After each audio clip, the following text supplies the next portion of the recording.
ಆಕಾಶವಾಣಿ ಮೈಸೂರು.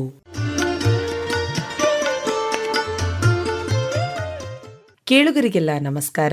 ಇಂದಿನ ಕಾರ್ಯಕ್ರಮದಲ್ಲಿ ವಿಶ್ವ ಜನಸಂಖ್ಯಾ ದಿನದ ಸಂದರ್ಭದಲ್ಲಿ ದಿನದ ಮಹತ್ವ, ಧ್ಯೇಯವಾಕ್ಯ ಕುರಿತು ತಿಳಿಸಿಕೊಡುತ್ತಾರೆ ಮೈಸೂರು ಜಿಲ್ಲಾ ಕುಟುಂಬ ಕಲ್ಯಾಣ ಅಧಿಕಾರಿಗಳಾದ ಡಾಕ್ಟರ್ ಎಸ್ ಗೋಪಿನಾಥ್.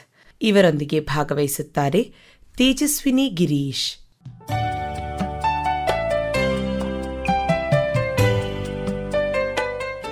ಕೇಳುಗರಿಗೆಲ್ಲ ನಮಸ್ಕಾರ. ನಮ್ಮ ಆರೋಗ್ಯ ಕಾರ್ಯಕ್ರಮಕ್ಕೆ ಸ್ವಾಗತ.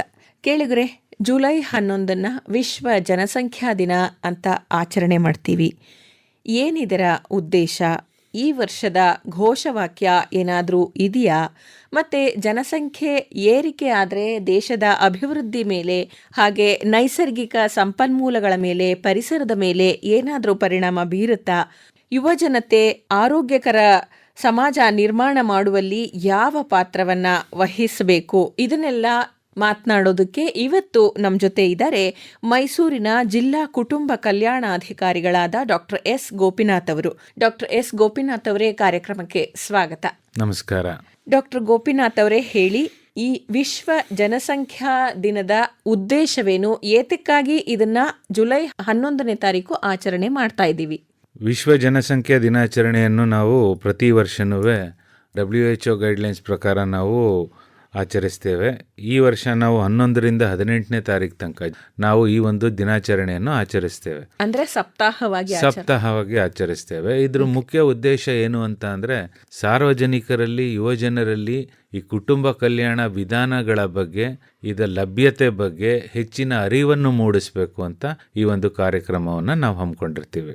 ಸೊ ಈ ವರ್ಷ ನಾವು ವಿಶ್ವ ಜನಸಂಖ್ಯೆ ದಿನಾಚರಣೆಯ ಘೋಷವಾಕ್ಯ ಏನು ಅಂತಂದರೆ, ಆರೋಗ್ಯಕರ ಸಮಯದಲ್ಲಿ ಗರ್ಭಧಾರಣೆ ಹಾಗೂ ಮಕ್ಕಳ ನಡುವಿನ ಆರೋಗ್ಯಕರ ಅಂತರ ಕಾಪಾಡುವುದರಿಂದ ತಾಯಿ ಮತ್ತು ಮಕ್ಕಳ ಆರೋಗ್ಯ ವೃದ್ಧಿಸುವುದರೊಂದಿಗೆ ಅನಗತ್ಯ ಗರ್ಭಧಾರಣೆಗಳನ್ನು ತಡೆಗಟ್ಟಬಹುದು ಎಂಬ ಈ ಒಂದು ಘೋಷವಾಕ್ಯಗಳಿಂದ ನಾವು ಇದನ್ನು ಆಚರಿಸ್ತಾ ಇದ್ದೀವಿ. ಇದ್ರ ಮುಖ್ಯ ಉದ್ದೇಶ ಏನು ಅಂತ ಅಂದರೆ, ನಮ್ಮಲ್ಲಿ ಈಗ ತಾವೆಲ್ಲ ತಿಳಿದಂಗೆ ಭಾರತದ ಜನಸಂಖ್ಯೆ ವಿಶ್ವದಲ್ಲೇ ಅತಿ ಹೆಚ್ಚು ಅಂತ ಹೇಳ್ತಾರೆ. ಆದರೆ ಇತ್ತೀಚೆಗಿನ NHFS ಸರ್ವೆಯ ರಿಪೋರ್ಟ್ ಪ್ರಕಾರ ನಮ್ಮದು ಫಲವತ್ತತೆ ರೇಟ್ ಏನಂತೀವಿ ಅದು 1.7. ಸ್ಥಿರತೆ ಕಾಪಾಡಬೇಕು ಅಂದರೆ 1.7 ಇರಬೇಕು. ಒಂದು ಪಾಪ್ಯುಲೇಷನ್ ಸ್ಥಿರತೆ ಕಾಪಾಡಬೇಕು. ಆದರೂ ಸಹ ನಮ್ಮ ಈಗ NFHS ಸರ್ವೆ ಪ್ರಕಾರ ಇಟ್ ಈಸ್ 1.5 ಅಂತ ಹೇಳ್ತಾರೆ. ಕರ್ನಾಟಕದ ಎಸ್ಪೆಷಲಿ 1.5 ಅಂದರೆ ಅದು ಕೆಳಗೆ ಬರ್ತಾ ಇದೆ ಅಂತ. ಸೊ ಆದ್ದರಿಂದ ನಾವು ಸಮತೋಲನ ಕಾಪಾಡಬೇಕು ಅಂತ ಅಂದರೆ, ಇನ್ನು ಮುಂದಿನ ದಿನಗಳಲ್ಲೂ ಸಹ ಹೆಚ್ಚಿನ ನಾವು ಕುಟುಂಬ ಕಲ್ಯಾಣ ಯೋಜನೆಗಳನ್ನು ಜನರಲ್ಲಿ ಅರಿವನ್ನು ಮೂಡಿಸಿ, ಅದು ಸಾರ್ವಜನಿಕರು ಅದನ್ನು ಅಳವಡಿಸಿಕೊಂಡು ದೇಶದ ಜನಸಂಖ್ಯೆಯಲ್ಲಿ ಸ್ಥಿರತೆಯನ್ನು ಕಾಪಾಡಬೇಕು ಅಂತ ಒಂದು ಮುಖ್ಯ ಉದ್ದೇಶ. ಇದರದ್ದು ಇನ್ನೊಂದು ಮುಖ್ಯ ಉದ್ದೇಶ ಏನು ಅಂತ, ಅನಗತ್ಯವಾದ ಗರ್ಭಧಾರಣೆಯನ್ನು ನಾವು ತಡೆಗಟ್ಟಬೇಕು. ಹಾಗೂ ಈಗಿನ ನಾನು ಆವಾಗಲೇ ಹೇಳಿದೆ ನಿಮಗೆ, ಭಾರತದ ಜನಸಂಖ್ಯೆ ಹೆಚ್ಚಾಗ್ತಾ ಇದ್ರೂ ಸಹ ನಮ್ಮದು ಫಲವತ್ತತೆ ರೇಟು ಕಮ್ಮಿ ಆಗಿದೆ. ಆದರೆ ನಮ್ಮಲ್ಲಿ ಮುಖ್ಯವಾಗಿ ನಮ್ಮ ಒಂದು ಏನು ತೊಂದರೆ ಅನುಭವಿಸ್ತಾ ಇದ್ದೀವಿ ಅಂತ ಅಂದರೆ, ಟೀನೇಜ್ ಪ್ರೆಗ್ನೆನ್ಸಿ ಅಂತೀವಿ. ಅಂದರೆ ಹರೆಯದವರಲ್ಲಿ ಹೆಚ್ಚಿನ ಸಂಖ್ಯೆಯಲ್ಲಿ ಗರ್ಭಿಣಿಯರು ಈಗ ಕಂಡು ಬರ್ತಾ ಇದ್ದಾರೆ. ಜನರ ಜೀವನ ಶೈಲಿ ಬದಲಾಗ್ತಾ ಇದೆ. ಹಾಗೆ ಅರ್ಬನೈಸೇಷನ್ ಜಾಸ್ತಿ ಆಗೈತೆ. ಆದ್ರಿಂದ ಹಾಗೂ ಈ ಸೋಷಿಯಲ್ ಮೀಡಿಯಾ ಹೆಚ್ಚಿನ ಇದರಲ್ಲಿ ಅದು ಇದಾಗ್ತಿರೋದ್ರಿಂದ ನಮ್ಮಲ್ಲಿ ಬಾಲ ಗರ್ಭಿಣಿಯರು ಸಂಖ್ಯೆ ಹೆಚ್ಚಾಗ್ತಾ ಇದೆ. ಸೊ ಇದನ್ನು ತಡೆಗಟ್ಟಬೇಕು. ಆಮೇಲೆ ಮಗುವಿನ ಅಂತರವನ್ನು ನಾವು ಕಾಪಾಡಬೇಕು. ಅಂದರೆ ಮೊದಲನೇ ಮಗು ಹಾಗೂ ಎರಡನೇ ಮಗುವಿನ ನಡುವೆ ಕನಿಷ್ಠ ಪಕ್ಷ 3 ವರ್ಷದ ಅಂತರ ಇರಬೇಕು ಅಂತ ಹೇಳ್ತೀವಿ. ಇದನ್ನು ತಡೆಗಟ್ಟಬೇಕು ಅಂತ ಅಂದರೆ ನಾವು ತಾತ್ಕಾಲಿಕ ವಿಧಾನಗಳನ್ನು ಯಾವನಾರ ಅಳಿಸ್ಕೊಡ್ಬೇಕಾಗತ್ತೆ. ಅದನ್ನು ನಾವು ಗಮನದಲ್ಲಿಟ್ಕೊಂಡು ಈಗ ಒಂದು ಬಾಲಗರ್ಭಿಣಿಯರ ಸಂಖ್ಯೆಯನ್ನು ಕಮ್ಮಿ ಮಾಡಬೇಕು, ತಡೆಗಟ್ಟಬೇಕು. ಎರಡನೇದು 1ನೇ ಹಾಗೂ 2ನೇ ಮಗುವಿನ ಅಂತರವನ್ನು ಕಮ್ಮಿ ಮಾಡಬೇಕು. ಈ 2 ಧ್ಯೇಯ ಇಟ್ಕೊಂಡು ನಾವು ಈ ವರ್ಷ ಇದನ್ನು ಆಚರಿಸ್ತಾ ಇದ್ದೀವಿ. ಹದಿಹರೆಯದ ಗರ್ಭಧಾರಣೆಯನ್ನು ತಪ್ಪಿಸಬೇಕು. ಹಾಗೆ ಒಂದು ಮಗುವಿನಿಂದ 2ನೇ ಮಗುವಿಗೆ ಅಂತರವನ್ನು, ಅಟ್ಲೀಸ್ಟ್ 3 ವರ್ಷದ ಅಂತರವನ್ನು ಕಾಯ್ದುಕೊಳ್ಳಬೇಕು. ಇದಕ್ಕೆ ತಾತ್ಕಾಲಿಕ ವಿಧಗಳು ಇದೆ ಫ್ಯಾಮಿಲಿ ಪ್ಲಾನಿಂಗ್ಗೆ ಅಂತ ಹೇಳಿದ್ರಿ. ಒಂದ್ಸರ್ತಿ ನಮ್ಮ ಕೇಳುಗರಿಗೆ ನೆನಪು ಮಾಡಬಹುದಾ? ಖಂಡಿತವಾಗ್ಲು. ನಮ್ಮಲ್ಲಿ ಸ್ಟೆರಿಲೈಸೇಷನ್ ಅಥವಾ ಗರ್ಭಧಾರಣೆ ನಿರೋಧಕ ಕಾರ್ಯಕ್ರಮಗಳಿಗೆ 2 ವಿಧಾನಗಳಿದೆ. ಒಂದು ಪರ್ಮನೆಂಟ್ ಮೆಥಡ್ ಆಫ್ ಸ್ಟೆರಿಲೈಸೇಷನ್ ಅಂತೀವಿ, ಇನ್ನೊಂದು ಟೆಂಪರರಿ ಮೆಥಡ್ ಅಂದರೆ ತಾತ್ಕಾಲಿಕ ವಿಧಾನ ವಿಧಾನ ಅಂತ. ತಾತ್ಕಾಲಿಕ ವಿಧಾನಗಳಲ್ಲಿ ಹಲವು ವಿಧಗಳಿದಾವೆ. ಮೊದಲನೆಯದಾಗಿ ನಾವು CC ಅಂತ ಏನು ಹೇಳ್ತೀವಿ, ಕಾಂಡೋಮ್ಸ್ ಉಪಯೋಗಿಸೋದು ಅಂತ. ಎರಡನೇದು ಕಾಪರ್ ಟೀ ಅಂತ ಹೇಳ್ತಾರೆ. ಕಾಪರ್ ಟೀಯನ್ನು ನಾವು ಋತುಚಕ್ರವಾದ 7 ದಿನದೊಳಗೆ ಅಳವಡಿಸುವುದು. ಇನ್ನೊಂದು ನುಂಗುವ ಗುಳಿಗೆಗಳು ಬರ್ತದೆ. ಅದೇ ತರ ಛಾಯಾ ಮಾತ್ರೆ ಅಂತ ಬರುತ್ತೆ, ಅದು ವಾರದಲ್ಲಿ 2 ಬಾರಿ ತೆಗೆದುಕೊಳ್ಳುವಂಥದ್ದು. ಅದೇ ತರ ಇಂಜೆಕ್ಟಬಲ್ಸ್ ಕಾಂಟ್ರಾಸೆಪ್ಟಿವ್ಸ್ ಅಂತ ಹೊಸದಾಗಿ ಇಂಟ್ರೊಡ್ಯೂಸ್ ಮಾಡಿದ್ದಾರೆ, ಅದನ್ನ ನಾವು ಅಂತರ ಅಂತ ಹೇಳ್ತೀವಿ ನಾವು. ಇದು ಮುಖ್ಯವಾಗಿ ನಾವು ಸ್ಪೇಸಿಂಗ್ ಮೆಥಡ್ ಅಲ್ಲಿ ಯೂಸ್ ಮಾಡಲಿಕ್ಕೆ ಅನುಕೂಲ ಆಗ್ತದೆ ಅಂತ. ಇದರಲ್ಲಿ ನಮ್ಮ ಮೈಸೂರು ಜಿಲ್ಲೆಯಲ್ಲಿ 2 ವಿಧಾನ ಇದೆ. ಒಂದು ಇಂಟ್ರಾಮಸ್ಕ್ಯುಲರ್, ಒಂದು ಇಂಟ್ರಾಡರ್ಮಲ್ ಸಬ್ ಇಂಪ್ಲಾಂಟ್ಸ್ ಅಂತ ಹೇಳ್ತೀವಿ ನಾವು. ಇದು 3 ತಿಂಗಳಿಗೊಮ್ಮೆ ತೆಗೆದುಕೊಳ್ಳುವಂಥದ್ದು. ಅದೇ ತರ PPIUCD, ಆಮೇಲೆ PAIUCD ಅಂತೀವಿ. ಒಂದು ಪೋಸ್ಟ್ ಪಾರ್ಟಮ್ IUCD ಅಂತ, ಅಂದ್ರೆ ಕಾಪರ್ ಟೀನ್ ಏನ್ ಇನ್ಸರ್ಟ್ ಮಾಡ್ತೀವಿ ಅದು ಒಂದು ಮಗು ಜನಿಸಿದ ನಂತರ ಅಲ್ಲೇ ಇಮಿಡಿಯೇಟ್ ಆಗಿ ಹಾಕುವಂಥದ್ದು. ಆದ್ರಿಂದ ಅವರಿಗೆ 2ನೇ ಮಗುವಿನ ಅಂತರವನ್ನು ಕಾಪಾಡಿಕೊಳ್ಳಿಕ್ಕೆ ಅನುಕೂಲ ಆಗ್ತದೆ. ಎರಡನೇದು ಅಬಾರ್ಷನ್ ಆದ್ರ ನಂತರ ಹಾಕೋದು, ಅದಕ್ಕೆ PAIUCD ಅಂತೀವಿ. ಇವು ನಮ್ಮಲ್ಲಿ ಇರುವಂತಹ ತಾತ್ಕಾಲಿಕ ವಿಧಾನಗಳು. ಅದೇ ತರ ಪರ್ಮನೆಂಟ್ ಮೆಥಡ್ ಆಫ್ ಸ್ಟೆರಿಲೈಸೇಷನ್ ಬಂದಾಗ ನಮಗೆ ಮಹಿಳೆಯರಿಗೆ ಉದರ ದರ್ಶಕ ಶಸ್ತ್ರಚಿಕಿತ್ಸೆ ಅಂತ ಹೇಳ್ತೀವಿ. ಅದರಲ್ಲಿ ಅಬ್ಡಮನಲ್ ಟ್ಯೂಬೆಕ್ಟಮಿ ಅಂತ ಒಂದು ಹೇಳ್ತೀವಿ, ಓಪನ್ ಮೆಥಡ್ ಅಂತಾನು ಹೇಳ್ತೀವಿ ಅದಕ್ಕೆ. ಇನ್ನೊಂದು ಮಿನಿ ಲ್ಯಾಪ್ ಅಂತ ಹೇಳ್ತೀವಿ, ಅದು ಲ್ಯಾಪ್ರೋಸ್ಕೋಪಿಕ್ ಸ್ಟೆರಿಲೈಸೇಷನ್. ಅದೇ ತರ ಪುರುಷರಿಗೆ ನಮ್ಮಲ್ಲಿರುವಂತಹ ವಿಧಾನ ಅಂತ ಅಂದ್ರೆ NSV ಅಂತ ಹೇಳ್ತೀವಿ, ನೋ ಸ್ಕ್ಯಾಲ್ಪೆಲ್ ವ್ಯಾಸೆಕ್ಟಮಿ ಅಂತ. ಇದು ಪುರುಷರಿಗೆ ಮಾಡುವಂತಹ ಪರ್ಮನೆಂಟ್ ಮೆಥಡ್ ಆಫ್ ಸ್ಟೆರಿಲೈಸೇಷನ್. ಮಹಿಳೆಯರು ಮತ್ತೆ ಪುರುಷರು ಮುಂದೆ ಮಕ್ಕಳು ಆಗದೆ ಇರೋ ಹಾಗೆ ಆಪರೇಷನ್ ಮಾಡಿಸ್ಕೊಂಡ್ರೆ ಅವ್ರಿಗೇನಾದ್ರೂ ಸೌಲಭ್ಯಗಳು ಸಿಗುತ್ತಾ? ಖಂಡಿತವಾಗ್ಲೂ ಇದೆ. ಈಗ ನಮ್ಮಲ್ಲಿ ಕುಟುಂಬ ಯೋಜನಾ ವಿಧಾನಗಳನ್ನು ಅಳವಡಿಸಿಕೊಳ್ಳಲು ಸರ್ಕಾರದಿಂದ ದೊರೆಯುವ ಉತ್ತೇಜನ ಸೌಲಭ್ಯಗಳು ಅಂತ ಅಂದ್ರೆ BPL ಮತ್ತು SC/ST ಫಲಾನುಭವಿಗಳಿಗೆ sterilisation, permanent method of sterilisation ಆದ್ರೆ 600 ರೂಪಾಯಿಗಳ ಸಹಾಯಧನವನ್ನು ಕೊಡ್ತಾರೆ. ಅದೇ ತರ APL ಫಲಾನುಭವಿಗಳಿಗೆ 250. ಅದೇ ಥರ PAIUCD ಅಂತ ಅನ್ನಲ್ಲ, ಪೋಸ್ಟ್ ಅಬಾರ್ಷನ್ IUCD ಮಾಡಿಸ್ಕೊಂಡವರಿಗೆ 300 ರೂಪಾಯಿಗಳನ್ನು ನೀಡ್ತಾರೆ. ಅದೇ ಥರ PIUCD ಅಂದರೆ ಮಗು ಹುಟ್ಟಿದ ತಕ್ಷಣ ಹಾಕಿಸ್ಕೊಳ್ಳೋ IUCDಗೂ ಸಹ 300 ರೂಪಾಯಿಗಳ ಸಹಾಯಧನವನ್ನು ನೀಡಲಾಗುತ್ತದೆ. ಅದೇ ಥರ NSV, ನೋ ಸ್ಕ್ಯಾಲ್ಪಲ್ ವ್ಯಾಸೆಕ್ಟಮಿ ಅಂತ ಏನು ಪುರುಷರಿಗೆ ಮಾಡಿಸ್ಕೋತಾರೆ, ಅವರಿಗೆ 1100 ರೂಗಳನ್ನು ಸಹಾಯಧನವಾಗಿ ನೀಡುತ್ತೆ. ಪುರುಷರು ಸಾಮಾನ್ಯವಾಗಿ ಬರ್ತಾರಾ ಈ ಶಸ್ತ್ರಚಿಕಿತ್ಸೆಯನ್ನ ಮಾಡಿಸ್ಕೊಳ್ಳೋದಕ್ಕೆ? ನಮ್ಮ ದೇಶದಲ್ಲಿ ಇದು ಸ್ವಲ್ಪ ಕಷ್ಟ ಸಾಧ್ಯ. ಇದು ನಾವು ಹೇಳ್ತೀವಿ 10% of the total sterilisation should be male sterilisation ಅಂತ. ಇದು ತುಂಬಾ ಸಣ್ಣ ಶಸ್ತ್ರಚಿಕಿತ್ಸೆ, ತುಂಬ ಅನುಕೂಲವಾದಂಥ ಶಸ್ತ್ರಚಿಕಿತ್ಸೆ, ಹಾಗೂ ಇದು ಯಾವುದೇ ಒಂದು ಹೋಲ್ ಮಾಡುವಂತಹ ಪುರುಷರಿಗೆ ಮಾಡುವಂಥ ಶಸ್ತ್ರಚಿಕಿತ್ಸೆ. ಅದರಲ್ಲಿ ನಮ್ಮಲ್ಲಿ ಹಲವಾರು ಕಾರಣಗಳಿಂದ, ಅವರಿಗೆ ತಪ್ಪು ಕಲ್ಪನೆಗಳಿಂದ ಅವರು ಮುಂದೆ ಬರಲ್ಲ. ಆದರೂ ಸಹ ನಮ್ಮ ಮೈಸೂರು ಜಿಲ್ಲೆಯಲ್ಲಿ ಹೋದ ಸಲ ನಾವು 11 ಜನರಿಗೆ ಈ NSV ಶಸ್ತ್ರಚಿಕಿತ್ಸೆಯನ್ನು ಮಾಡಿಸಿದ್ದೇವೆ. ನಾವು ನಮ್ಮಲ್ಲಿರುವಂಥ ಆರೋಗ್ಯ ಸಹಾಯಕರುಗಳಿಗೆ, CHOಗಳಿಗೆ ಹೇಳೋದು ಏನು ಅಂತ ಅಂದರೆ, ಗರ್ಭಿಣಿಯರು ಏನು ಹೈ ರಿಸ್ಕ್ ಗರ್ಭಿಣಿ ಅಂತ ಏನು ಹೇಳ್ತೀವಿ, ಅಂದರೆ 45 ವರ್ಷದ ಮೇಲಿರುವಂಥವ್ರು, ಅವರಿಗೆ ಕೋಮಾರ್ಬಿಡಿಟಿ ಇರುವಂಥವರು, ಅಂದರೆ BP, ಶುಗರ್ ಇರ್ಬೋದು, ಒಬಿಸಿಟಿ ಇರ್ಬೋದು, ಇಂಥವ್ರಿಗೆ ನಾವು ಪರ್ಮನೆಂಟ್ ಮೆಥಡ್ ಆಫ್ ಸ್ಟೆರಿಲೈಸೇಷನ್ ಅಥವಾ ಹಾರ್ಮೋನ್ಸ್ ಕೊಡಲಿಕ್ಕೆ ಕಷ್ಟ ಅನ್ನೋ ಪಕ್ಷದಲ್ಲಿ ಅವರ ಗಂಡಂದಿರನ್ನ ಮನವೊಲಿಸಿ ಕರ್ಕೊಂಬಂದ್ರೆ ನಾವು ಅರ್ಧ ಗಂಟೆಯಲ್ಲಿ ಆ ಶಸ್ತ್ರಚಿಕಿತ್ಸೆಯನ್ನು ಮುಗಿಸಿ ಕಳಿಸ್ಕೊಡ್ತೇವೆ ಅಂತ ಅಂದ್ಬಿಟ್ಟು ಮನವೊಲಿಸಲಿಕ್ಕೆ ನಾವು ಸಾಕಷ್ಟು ಪ್ರಯತ್ನಗಳನ್ನು ಮಾಡ್ತಾ ಇದ್ದೇವೆ, ಇನ್ನು ಮುಂದೆನೂ ಸಹ ಮಾಡ್ತೇವೆ.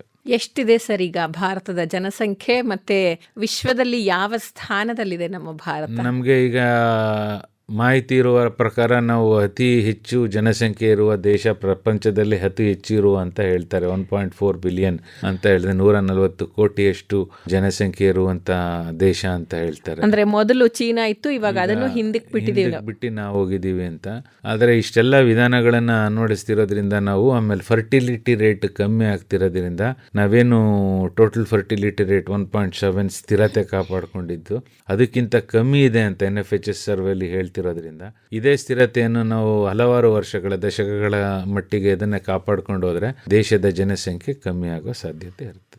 ಸರಿ, ಜನಸಂಖ್ಯೆ ಏರಿಕೆಯಿಂದ ದೇಶದ ಅಭಿವೃದ್ಧಿಯ ಮೇಲೆ ಏನು ಪರಿಣಾಮ ಬೀರುತ್ತೆ? ಹಾಗೆ ನಮ್ಮ ಪರಿಸರದ ಮೇಲೆ ಮತ್ತೆ ನೈಸರ್ಗಿಕ ಸಂಪನ್ಮೂಲಗಳನ್ನು ನಾವು ಯಥೇಚ್ಛವಾಗಿ ಬಳಸೋದ್ರಿಂದ, ಯಾಕೆಂದ್ರೆ ಜನಸಂಖ್ಯೆ ಜಾಸ್ತಿ ಆದ ಹಾಗೆ ನಾವು ಎಲ್ಲಾ ಸಂಪನ್ಮೂಲಗಳನ್ನು ಬಳಸ್ತಾ ಹೋಗ್ತೀವಿ. ಇದರಿಂದ ನಮ್ಮ ದೇಶದ ಅಭಿವೃದ್ಧಿಯ ಮೇಲೆ ಹೇಗೆ ಪರಿಣಾಮ ಬೀರುತ್ತೆ? ಖಂಡಿತವಾಗ್ಲೂ ಪರಿಣಾಮ ಬೀರುತ್ತೆ. ಯಾಕೆ ಅಂತ ಅಂದರೆ ನಮ್ಮಲ್ಲಿ ಜನಸಂಖ್ಯೆ ಹೆಚ್ಚಾಗಿ ಹೋಗ್ತಿದ್ದಂಗೆ ಇನ್ನೊಂದು ನಾವು ಗಮನದಲ್ಲಿ ಇಟ್ಕೋಬೇಕು ಅಂದರೆ, ನಾನು ಆವಾಗಲೇ ಹೇಳಿದೆ ತಮಗೆ, ನಮ್ಮ ದೇಶದ ಫರ್ಟಿಲಿಟಿ ರೇಟ್ ಕಮ್ಮಿ ಆಗಿದ್ರು ಸಹ ನಾವು ಏಕೆ ವಿಶ್ವದಲ್ಲೇ ಅತಿ ಹೆಚ್ಚು ಜನಸಂಖ್ಯೆ ಇದ್ದೀವಿ ಅಂತ. ನಮ್ಮಲ್ಲಿ ಹೇಗೆ ಇನ್ಫ್ಯಾಂಟ್ ಡೆತ್ ಇರ್ಬೋದು, ಮೆಟರ್ನಲ್ ಮಾರ್ಟಾಲಿಟಿ ಇರ್ಬೋದು, ಡೆತ್ ರೇಟ್ ಎಲ್ಲ ಕಮ್ಮಿ ಆಗ್ತಾ ಹೋದಂಗೆ ನಮ್ಮದು ಲೈಫ್ ಎಕ್ಸ್ಪೆಕ್ಟೆನ್ಸಿನೂ ಸಹ ಜಾಸ್ತಿ ಆಗ್ತಾ ಇರುತ್ತೆ. ಅಂದರೆ ಹುಟ್ಟಿದ ಮನುಷ್ಯ ಎಷ್ಟು ವರ್ಷ ಜೀವಿಸ್ತಾನೆ ಅಂತ. ಸೊ ಹಂಗೆ ಜಾಸ್ತಿ ಆಗ್ತಾ ಹೋದಾಗ ಈ ಕಡೆ ಮಕ್ಕಳು ಜಾಸ್ತಿ ಹುಡ್ತಾ ಇರ್ತಾರೆ, ಈ ಕಡೆ ವಯೋವೃದ್ಧರು ಸಹ ಜಾಸ್ತಿ ಆಗ್ತಾ ಇದ್ದಾರೆ. ಆದ ಕಾರಣ ನಮ್ಮಲ್ಲಿ ಟೋಟಲ್ ಜನಸಂಖ್ಯೆ ಜಾಸ್ತಿ ಆಗ್ತಾ ಇದೆ. ಜನಸಂಖ್ಯೆ ಜಾಸ್ತಿ ಆದಾಗ ನಮ್ಮಲ್ಲಿ ಇರುವಂತಹ ಸಂಪನ್ಮೂಲವನ್ನು ನಾವು ಬಳಸ್ಕೊಳ್ಳಿಕ್ಕೆ ಸಹ ಕಷ್ಟ ಸಾಧ್ಯ ಆಗ್ತಾ ಇದೆ. ಹಾಗೂ ನೈಸರ್ಗಿಕವಾಗಿ ಅಥವಾ ನಾವು ಏನು ಪ್ರೊಡಕ್ಷನ್ ಏನಿದೆ ಎಲ್ಲನೂ ಸಹ ಜಾಸ್ತಿ ಆದಾಗ ಒಂದು ಲಿಮಿಟ್ ಅಂತ ಇರುತ್ತೆ. ಸೊ ಅದನ್ನು ಕ್ರಾಸ್ ಮಾಡಿದಾಗ ನಾವು ನೈಸರ್ಗಿಕ ಎನ್ವೈರನ್ಮೆಂಟಲ್ ಇಶ್ಯೂಸ್ ಆಗುತ್ತೆ. ಆಮೇಲೆ ಮಕ್ಕಳಿಗೆ ಅಥವಾ ಓದದಂಥ ವಿದ್ಯಾರ್ಥಿಗಳಿಗೆ ನಿರುದ್ಯೋಗ ಸಮಸ್ಯೆ ಉಂಟಾಗುತ್ತೆ. ಅದರಿಂದ ದೇಶಕ್ಕೆ ಆರ್ಥಿಕ ಹೊರೆಗಳು ಜಾಸ್ತಿ ಆಗ್ತಾ ಹೋಗುತ್ತೆ. ಆದ್ದರಿಂದ ಹಾಗೂ ವೈಯಕ್ತಿಕವಾಗಿ ಹೇಳಬೇಕು ಅಂತಂದ್ರೂ ಸಹ ಆರೋಗ್ಯದ ಮೇಲೆ ಸಹ ಪರಿಣಾಮ ಬೀಳುತ್ತೆ.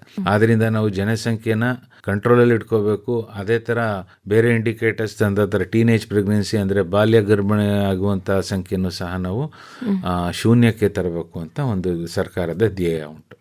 ಸರ್, ಈ ಯುವಜನತೆ ಆರೋಗ್ಯಕರ ಸಮಾಜ ನಿರ್ಮಾಣದಲ್ಲಿ ಯಾವ ಪಾತ್ರವನ್ನು ವಹಿಸ್ತಾರೆ? ಯಾಕೆಂದರೆ ನೀವು ಈಗ ತಾನೇ ಹೇಳಿದ್ರಿ ಟೀನೇಜ್ ಪ್ರೆಗ್ನೆನ್ಸಿ ಜಾಸ್ತಿ ಆಗ್ತಿದೆ ಅಂತ.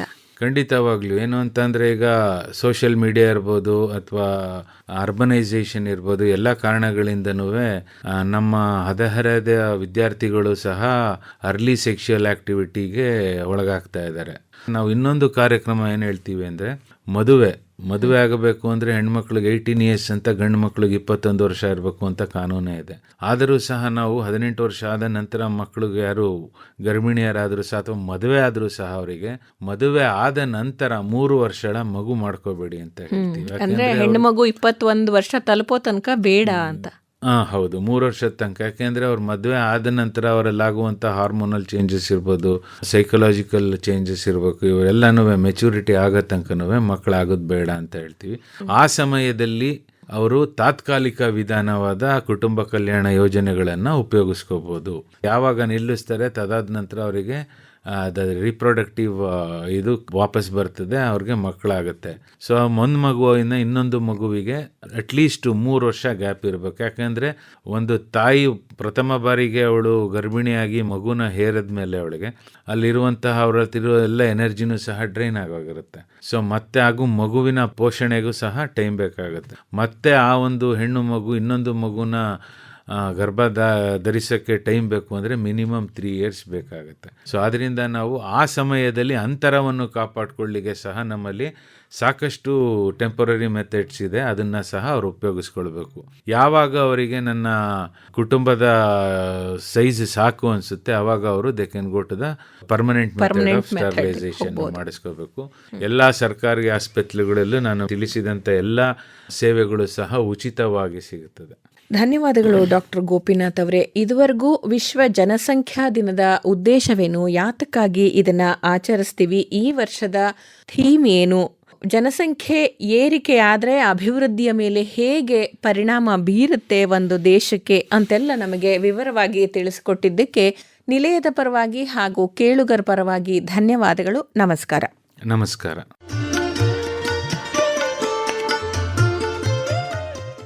ಇದುವರೆಗೂ ವಿಶ್ವ ಜನಸಂಖ್ಯಾ ದಿನದ ಸಂದರ್ಭದಲ್ಲಿ ದಿನದ ಮಹತ್ವ ಹಾಗೂ ಧ್ಯೇಯವಾಕ್ಯ ಕುರಿತು ತಿಳಿಸಿಕೊಟ್ಟವರು ಮೈಸೂರು ಜಿಲ್ಲಾ ಕುಟುಂಬ ಕಲ್ಯಾಣ ಅಧಿಕಾರಿಗಳಾದ ಡಾಕ್ಟರ್ ಎಸ್ ಗೋಪಿನಾಥ್. ಇವರೊಂದಿಗೆ ಭಾಗವಹಿಸಿದವರು ತೇಜಸ್ವಿನಿ ಗಿರೀಶ್. ಈ ಕಾರ್ಯಕ್ರಮ ಆಕಾಶವಾಣಿ ಮೈಸೂರು ಕೇಂದ್ರದಿಂದ ಮೂಡಿಬಂತು.